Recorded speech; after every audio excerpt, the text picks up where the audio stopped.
ये कहानी लखनऊ से सफ़ीना ने भेजी है। ये उसकी दुख भरी कहानी है। सफ़ीना का दिल न जाने उसके अपनों ने कितनी बार तोड़ा था। अब जोड़ जोड़ कर थक गई थी। पहले उसके मौसी के लड़के अरमान ने उसके दिल के साथ इतना खेला कि वह उसके इश्क में इस तरह खो गई थी कि सफ़ीना ने एक दिन अपना खूबसूरत कंवारापन अरमान के नाम लिख दिया था। उस दिन वह अपने जिस्म को सारे पर्दे से आज़ाद करती, उसे सब कुछ सौंप चुकी थी। उसे तो पूरी दुनिया ही रंगीन लग रही थी। अरमान ने सिर्फ 15 दिनों में सफ़ीना के दिल को जीत लिया था। दोनों परिवारों के सहमति से उसका दिल अरमान के लिए 100 की स्पीड में धड़कने लगा था और उस दिन वह सब कुछ भूलकर उसे अपना जिस्म सौंप चुकी थी। उसे तो लग रहा था यही मेरी असली मोहब्बत है, लेकिन उसे क्या पता था उसके साथ क्या होने वाला है। इस कहानी में सफ़ीना की गलती 1% भी नहीं है। जो भी गलती है मुझे तो सफ़ीना के माँ बाप की नज़र आती है। मोहब्बत तो सिर्फ एक से होती है और बिना किसी लालच के और बिना किसी शिकायत के। सफ़ीना ने अरमान के साथ अपनी सारी हदें पार कर दी थी। फिर कुछ दिन के गैप में उन दोनों के बीच ऐसा दरार पड़ा। फिर सफ़ीना अरमान को एकदम से भूल गई थी और अरमान से अपना बदला लेने के चक्कर में उसके ज़िंदगी में एक और इंसान आया जो उसके दिल से और उसके जिस्म से खेलकर उसे दो कौड़ी का करके रख दिया था। इस बार अरमान की जगह राशिद था और ये उसके बड़ी मौसी का लड़का था और ये भी सिर्फ सफ़ीना को इस्तेमाल कर रहा था। लेकिन सफ़ीना सिर्फ अपने बदले की आग में राशिद को सब कुछ सौंप चुकी थी।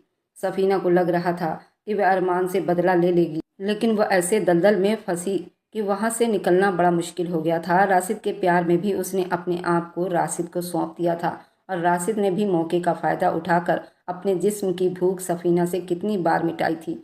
लेकिन सफ़ीना को लग रहा था कि ये उसका आखिरी प्यार है। लेकिन सफ़ीना तो पूरी तरह इस्तेमाल की जा रही थी। उसे इसका अंदाज़ा ही नहीं था। राशिद को उसके ज़िंदगी में लाने वाली उसके अपने माँ बाप थे। वह माँ बाप के सहारे ही उसने 2 बार इतनी बड़ी गलती कर दी थी जिसकी भरपाई उसे पूरा जीवन करना था। आखिर क्या थी सफ़ीना की आप बीती कहानी? चलिए इस कहानी को अब बड़ी विस्तार से सुनते हैं और अंत में ज़रूर बताना आखिर गलती किसकी थी। सफ़ीना एक गरीब परिवार से थी। वे 4 बहनें थीं। उसके पापा एक्सपोर्ट फैक्ट्री में कटिंग मास्टर थे, पर वे बहुत ही आलसी और कामचोर आदमी थे। लेकिन वे एक पढ़े लिखे इंसान भी थे और इतना अच्छा हुनर जानते हुए भी उसके बावजूद भी वो मेहनत करने में बहुत ही पीछे रहते थे। किसी भी एक्सपोर्ट फैक्ट्री में कटिंग करते तो वहाँ ज़्यादा दिन तक ना टिक पाते थे। उनकी आलस और कामचोरी की वजह से उनका काम हमेशा छूट जाया करता था, जिसकी वजह से उनके घर में हमेशा आर्थिक समस्याएं आती रहती थी। लेकिन वे अपनी बेटियों को पढ़ा रहे थे। सफ़ीना दूसरे नंबर की लड़की थी। सफ़ीना बहुत ही खूबसूरत थी। सफ़ीना की बड़ी बहन की शादी होने के बाद सफ़ीना का नंबर था। सफ़ीना पढ़ाई में भी बहुत तेज़ थी। सफ़ीना की 3 मौसी थी, रमजानो, शाहिदा, रजिया। शाहिदा और रजिया के पास तो अच्छा खासा पैसा था। सफ़ीना के दोनों मौसी के पास लड़के भी थे, सफ़ीना के उम्र के ही थे। वह भी पढ़ाई कर रहे थे और खूबसूरत थे। सफ़ीना के दूसरे नंबर की रजिया सफ़ीना को अपने बेटे की बहू बनाना चाहती थी। रजिया के पास 3 बच्चे थे, 2 बेटे और 1 बेटी। बेटी से बेटे दोनों छोटे थे। एक का नाम अरमान था, दूसरे का नाम शोहेल था। रजिया बहुत पैसे वाली थी। सफ़ीना के तीसरे नंबर वाली मौसी शाहिदा के पास भी 4 बेटे थे और 2 बेटियां थीं। लेकिन सफ़ीना की किस्मत इतनी अच्छी नहीं थी। रजिया मौसी का लड़का सफ़ीना को पसंद करता था और सफ़ीना भी उस लड़के को चाहती थी। इन दोनों की मुलाकात करवाई गई थी। सफ़ीना उसके प्यार में हद से ज़्यादा बढ़ गई थी। ये दोनों आपस में चोरी चोरी कई बार मिल चुके थे। सफ़ीना की माँ और सफ़ीना की मौसी ने सफ़ीना का रिश्ता पक्का कर दिया था, जिसकी वजह से अरमान और सफ़ीना एक दूसरे से मिलने लगे थे। अरमान एक बार सफ़ीना के यहाँ गर्मियों की छुट्टी में आ गया था। सफ़ीना तो जैसे खुशी के मारे पागल हुई थी। उसका मनपसंद लड़का अब उसके सामने था। उसको खाना बनाते देखता था, उसके हाथों से खाना खाता था। सफ़ीना अरमान को अपना कॉलेज दिखाने के लिए ले गई थी।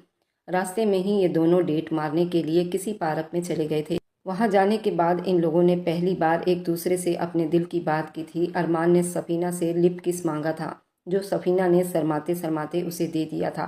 वे दोनों पहली बार एक दूसरे के होठों को मुंह में लेकर चूस रहे थे और ये किस काफ़ी लंबा चलता रहा और उसी बीच ये दोनों अपने अपने प्यार का इजहार भी कर चुके थे।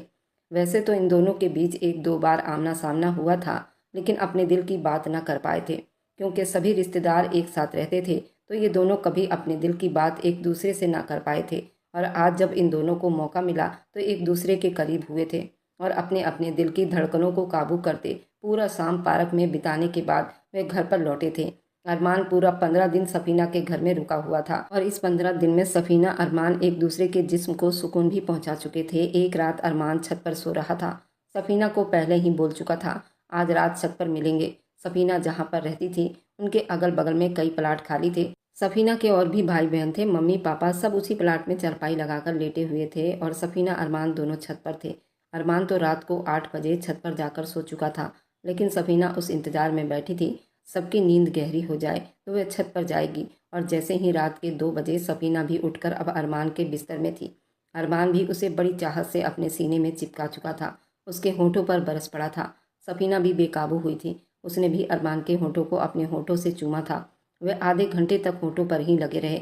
उसके बाद अरमान ने धीरे से उसके कमीज को ऊपर करते उसके ब्यूटी बॉल को अपने मुंह में ले चुका था।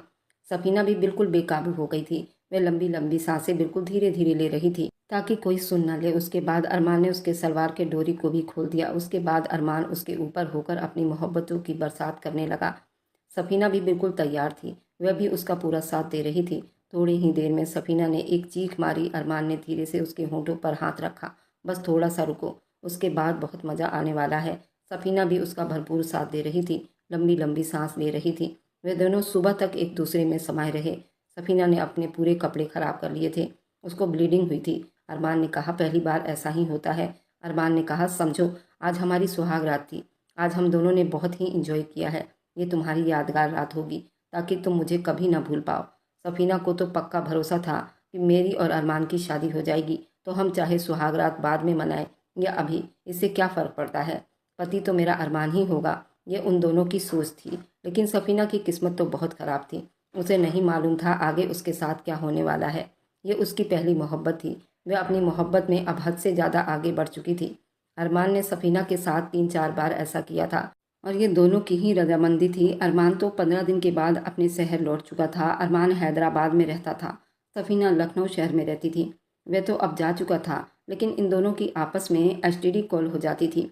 ये एक दूसरे से फ़ोन पर बात कर लिया करते थे, लेकिन ये कभी कभार ही हो पाता था। ये 1995 की बातें हैं, जब इतना फ़ोन का प्रचलन नहीं था।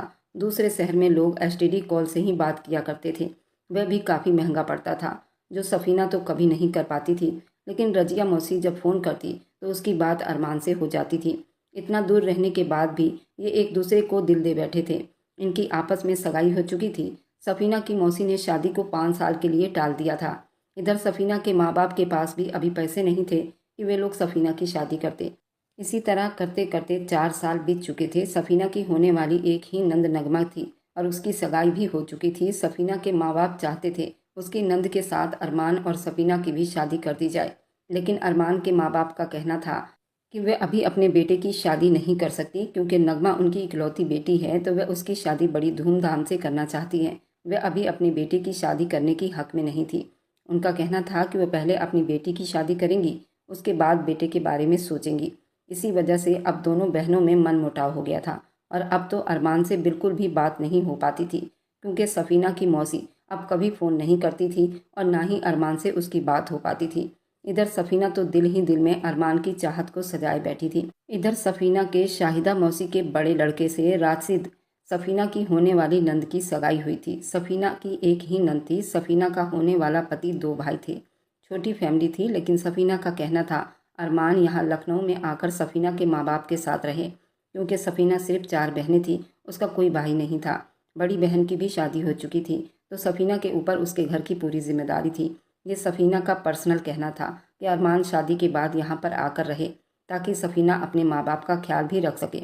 लेकिन अरमान ऐसा नहीं सोचता था, उसे तो हैदराबाद ही अच्छा लगता था, वह यहाँ लखनऊ नहीं आना चाहता था। अब इस बात को लेकर उनके सबके अंदर दूरियां पैदा हो रही थी। ये बात धीरे धीरे बिल्कुल बदलती चली गई थी। सफीना इधर ग्रेजुएशन कर रही थी। वह इतनी कमज़ोर लड़की नहीं थी, वह बहुत हिम्मत वाली लड़की थी। वह अपने प्यार और मोहब्बत के चक्कर में कमज़ोर नहीं पड़ना चाहती थी।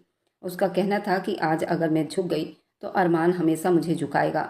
इसी वजह से अब उन दोनों के अंदर बहुत दूरियां आ गई थी और वह एक दूसरे को भूलने लगे थे। इसमें वह कामयाब हो चुके थे।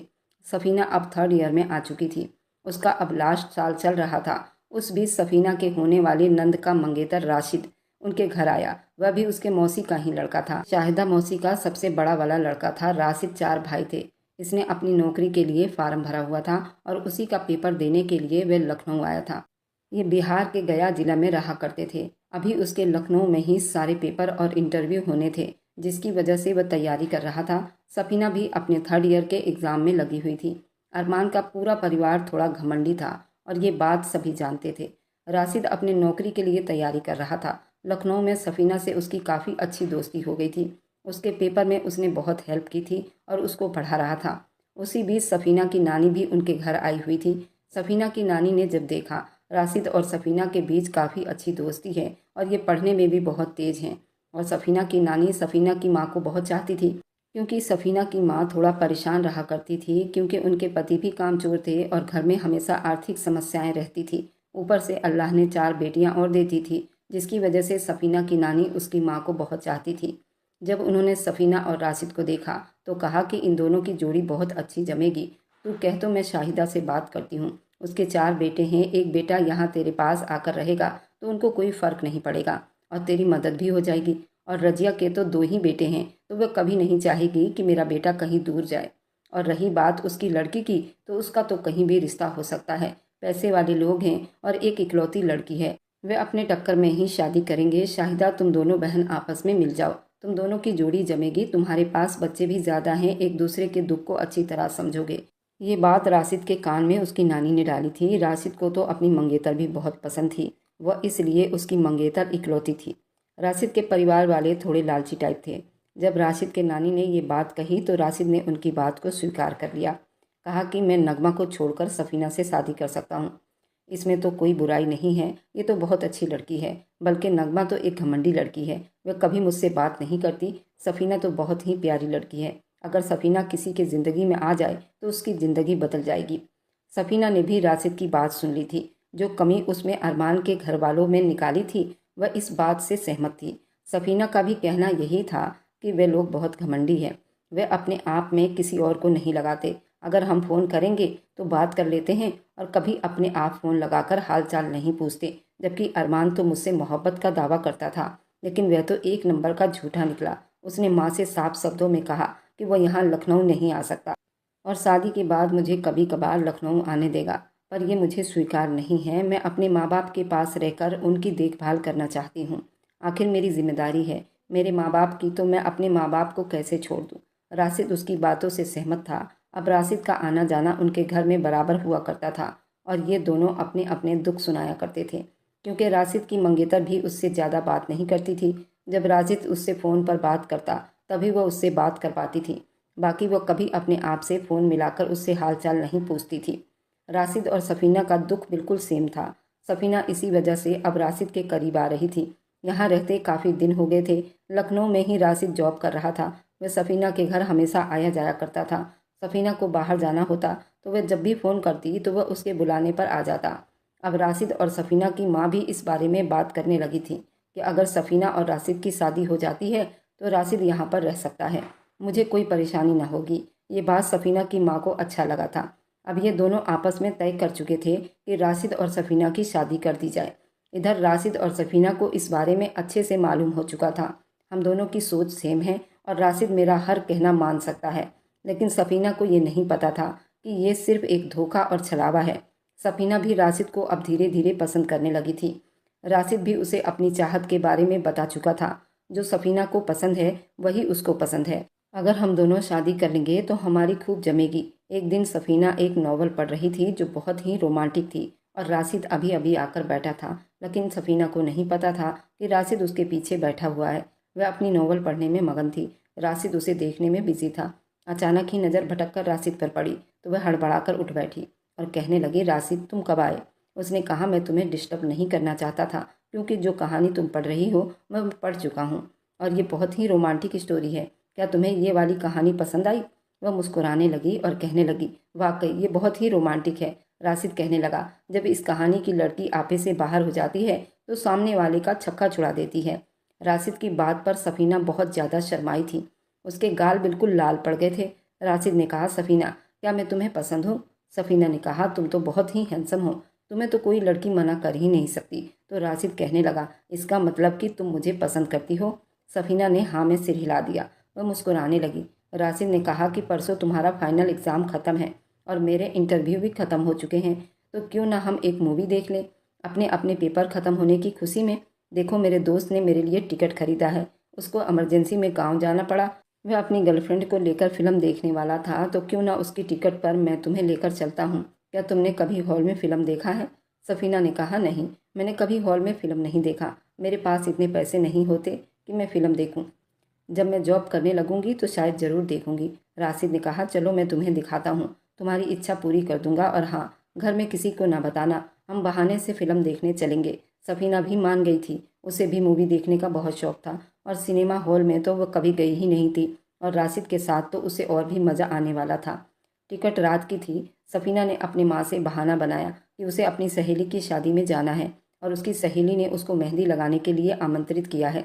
सफ़ीना बहुत ही अच्छा मेहंदी लगाया करती थी, तो उसकी माँ ने कहा, ठीक है, चली जाओ। शादी में मेहंदी लगाने जा रही हो तो फ्री में मत लगाना, शगुन के नाम पर पैसे ज़रूर ले लेना। सफ़ीना ने कहा, उसने खुद ही कहा है कि मैं अपने शादी में मेहंदी लगवाऊंगी तो तुम्हें अपनी माँ से पैसे दिलवा दूंगी, लेकिन तुम्हें ज़रूर आना होगा और एक रात यहीं पर रुकना पड़ेगा। उसकी माँ भी मान गई थी और उसे आसानी से भेज दिया था। इधर राशिद भी बिल्कुल तैयार बैठा था। वह दोनों रात की मूवी देखने वाले थे, लेकिन सफ़ीना को ये नहीं पता था कौन सी मूवी है। राशिद ने बहुत ही रोमांटिक फिल्म उसे दिखाई थी, जो कि उसको बहुत पसंद आई थी, और सबसे कॉर्नर वाली सीट पर बैठे हुए थे और एक दूसरे के हाथों में हाथ डालकर फिल्म का आनंद ले रहे थे। रोमांटिक सीन पर उन दोनों के दिल में आग सी लग रही थी। अचानक ही राशिद उसके गाल पर हाथ फेरने लगा, जो कि सफ़ीना को बुरा नहीं लगा। वह भी उसके हाथों को सहला रही थी।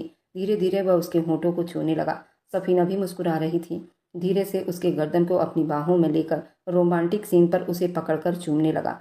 सफ़ीना का दिल भी बहुत तेज धड़क रहा था। वह चाह कर भी उसको दूर नहीं कर सकी थी। उसे अपने होठों से हटाया भी नहीं।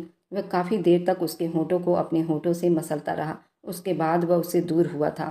फिर बार बार पूरे रोमांटिक सीन पर वह उसके साथ इसी तरह का सीन करता रहा। रास्ते में आते समय वह एक दूसरे को काफ़ी चिपक कर बैठे थे। राशिद ने कहा कि रात को तुम मेरे फ्लैट में चलो और सुबह तुम अपने घर चली जाना, किसी को कुछ खबर भी नहीं होगी। सफ़ीना भी मान गई थी और राशिद के फ्लैट में चली गई थी। वहाँ पर राशिद का दोस्त भी रहता था। उस रात वह अपने बेड पर सफ़ीना को छोड़कर अपने दोस्त के साथ बालकनी में सोया था। सुबह सफ़ीना घर पहुँच चुकी थी। 2 दिन के बाद बकरा ईद था। सफ़ीना की माँ ने राशिद को कहा था कि तुम 2 दिन पहले ही आ जाना, ईद यहीं पर साथ में मनाएंगे। राशिद भी ईद से 2 दिन पहले सफ़ीना के घर पहुँच चुका था। इस बार सबसे छुपाकर सफ़ीना के लिए सूट लेकर आया था, जो कि सफ़ीना को बहुत पसंद आया था। सफ़ीना की माँ ने पूछा तो उसने अपने सहेली का नाम ले दिया और कहा कि उसने मुझे शादी में गिफ्ट किया है। इस तरह से राशिद के लाए हुए सूट को उसने ईद में पहना था। राशिद को बहुत पसंद आया था। ईद वाले दिन सफ़ीना की माँ को उसके कज़न भाई ने बुला लिया था। सफ़ीना के मम्मी पापा और उसकी बहनें सफ़ीना के मम्मी पापा के साथ ही चले गए थे और वे देर रात तक लौटने वाले थे। सफ़ीना की माँ ने राशिद से कहा था कि तुम यहीं पर रुकना, ईद के 2 दिन बाद जाना। राशिद को अब पूरा मौका मिल चुका था। इधर सफ़ीना भी घर में बिल्कुल अकेली थी। राशिद ने कहा, मेरे सर में बहुत दर्द हो रहा है, आज मेरे सर की मसाज कर दो। सफ़ीना ने कहा कि ठीक है, मैं कर देती हूँ। रास्ते में सफ़ीना के माँ बाप दोनों आपस में बात कर रहे थे। उन दोनों को अकेला छोड़ना बहुत ज़रूरी था, क्योंकि वे एक दूसरे को समझेंगे और एक दूसरे से मोहब्बत करने लग जाएंगे तो कोई इस शादी को काट नहीं सकेगा। यानी कि जानबूझकर सफ़ीना की माँ उन दोनों को अकेला छोड़कर चली गई थी। उसकी माँ भी यही चाहती थी कि इन दोनों की शादी हो जाए और उस घमंडी इंसान को सबक सिखाया जाए। वह अपनी दूसरी बहन रजिया को सबक सिखाना चाहती थी, क्योंकि उसी के लड़के से राशिद की मंगनी हुई थी और सफ़ीना की माँ यही चाहती थी कि ये मंगनी टूट जाए और मेरी सफ़ीना से उसकी शादी हो जाए। तभी उसे पता चलेगा दिल टूटना किसको कहते हैं। जब खुद की बेटी का रिश्ता ख़त्म होगा, जब उन्हें पता चलेगा कि दूसरों का दर्द कैसा होता है। सफ़ीना राशिद के कहने पर उसके सर की मसाज करने लगी। राशिद भी धीरे धीरे फिर से उसके होठों को चूमता रहा।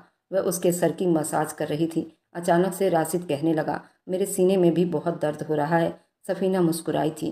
कहने लगी, सीने में क्या हुआ? वो कहने लगा, सफ़ीना, तुम यहाँ धड़क रही हो, तुम्हारे हाथ कितने मुलायम हैं। मेरा सर दर्द तो 2 मिनटों में गायब हो गया।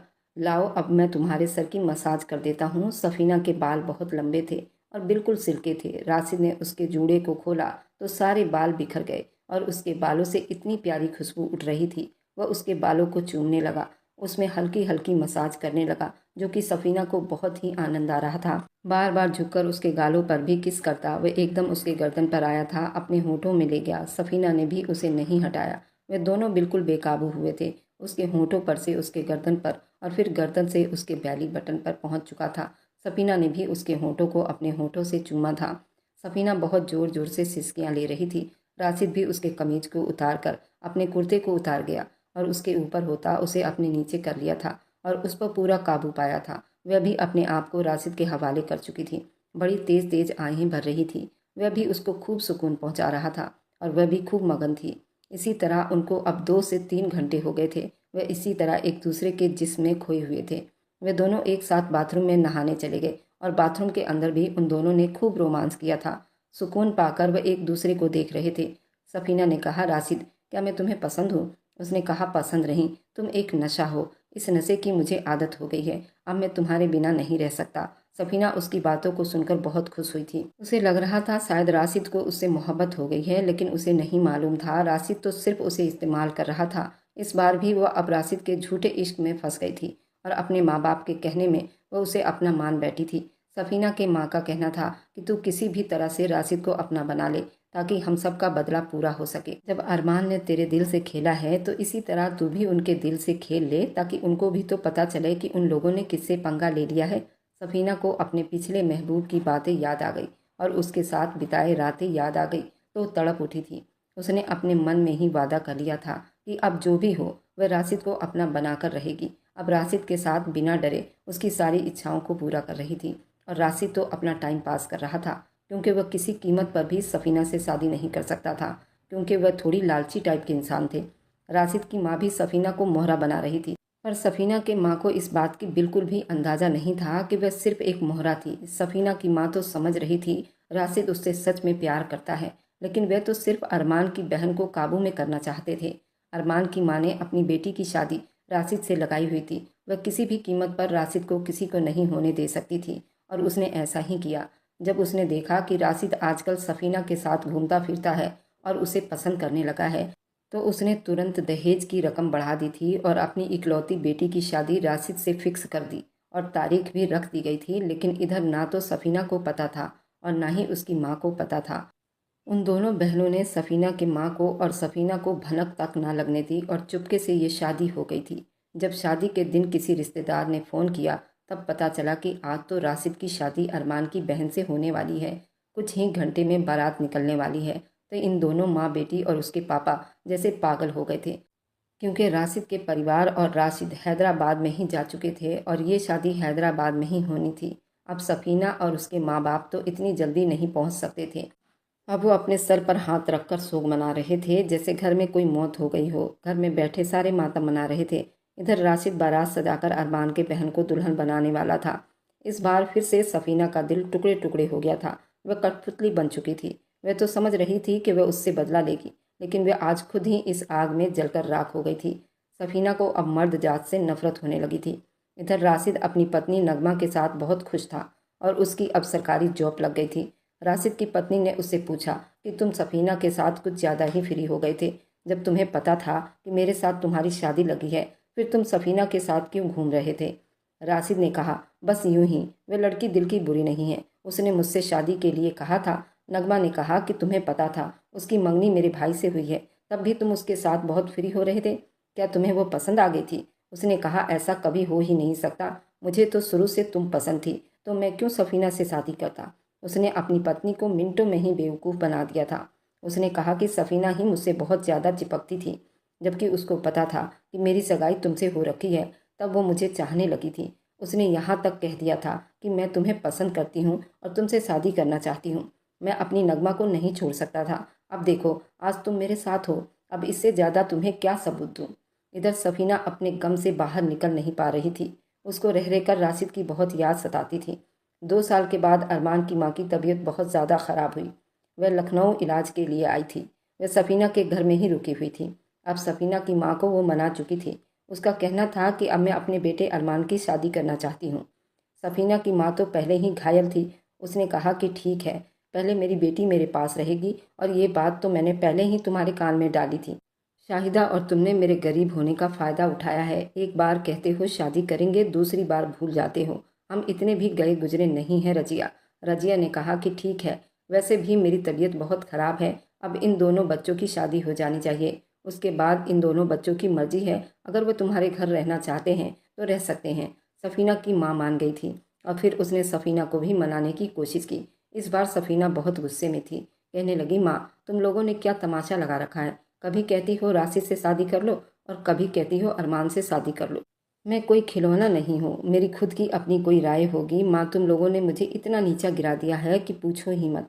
मैं अब अपने आप से नज़रें नहीं मिला पा रही।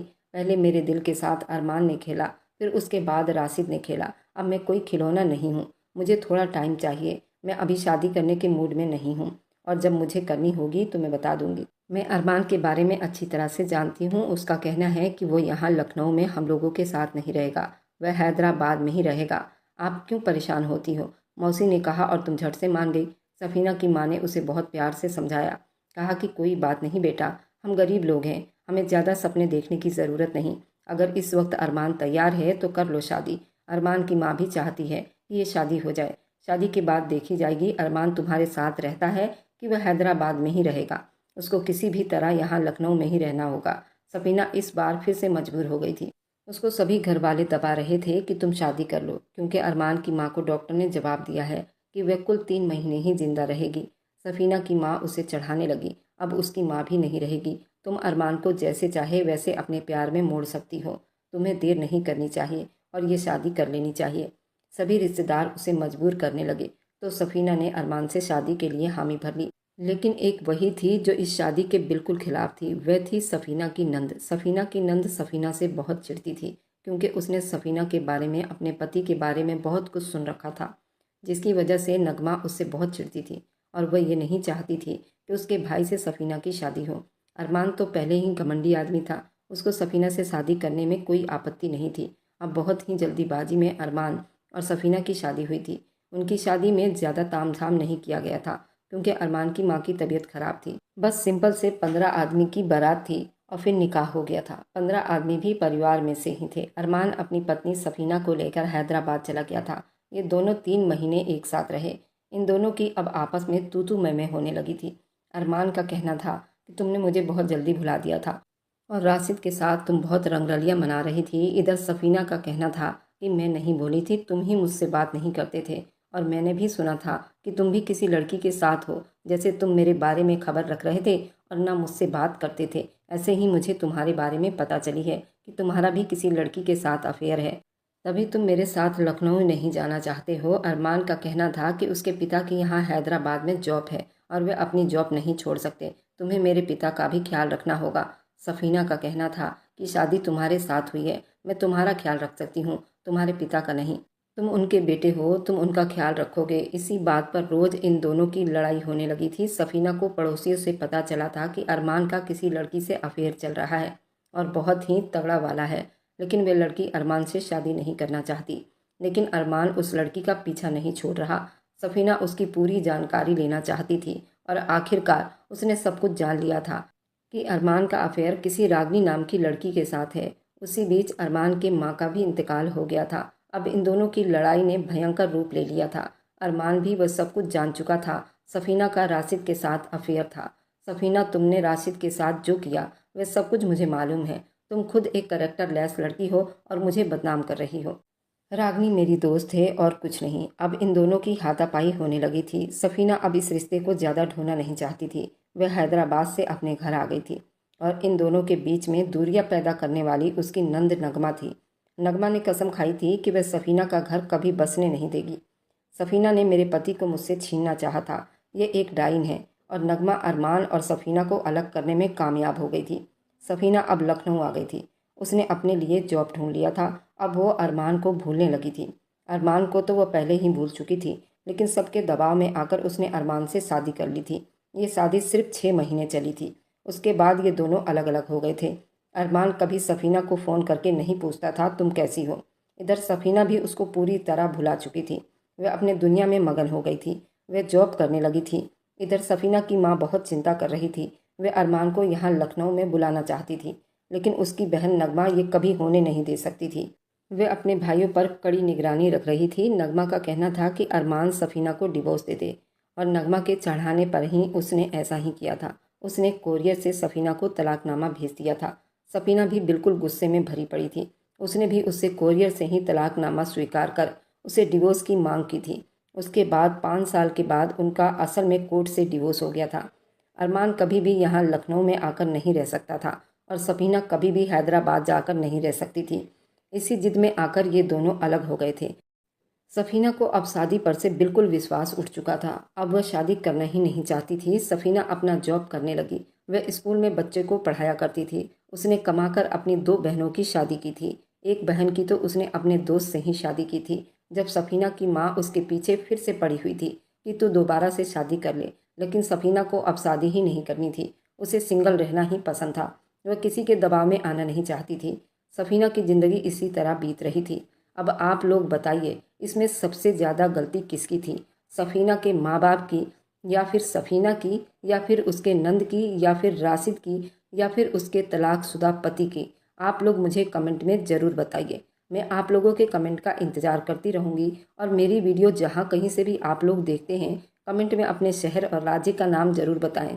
मुझे आप लोगों के कमेंट पढ़ने में बहुत आनंद आता है और उन सभी का मैं बहुत बहुत धन्यवाद करना चाहती हूँ जो लोग मेरी वीडियो को देखते हैं, लाइक करते हैं और शेयर करते हैं। अगर आपको आज की कहानी पसंद आई है तो वीडियो को ज़रूर लाइक कीजिएगा और अपने दोस्तों के साथ शेयर भी कीजिएगा। और हाँ, अगर आपने अभी तक हमारे चैनल को सब्सक्राइब नहीं किया है तो ज़रूर सब्सक्राइब कर लें। मिलते हैं हम अपनी कल की एक और नई दिलचस्प कहानी के साथ।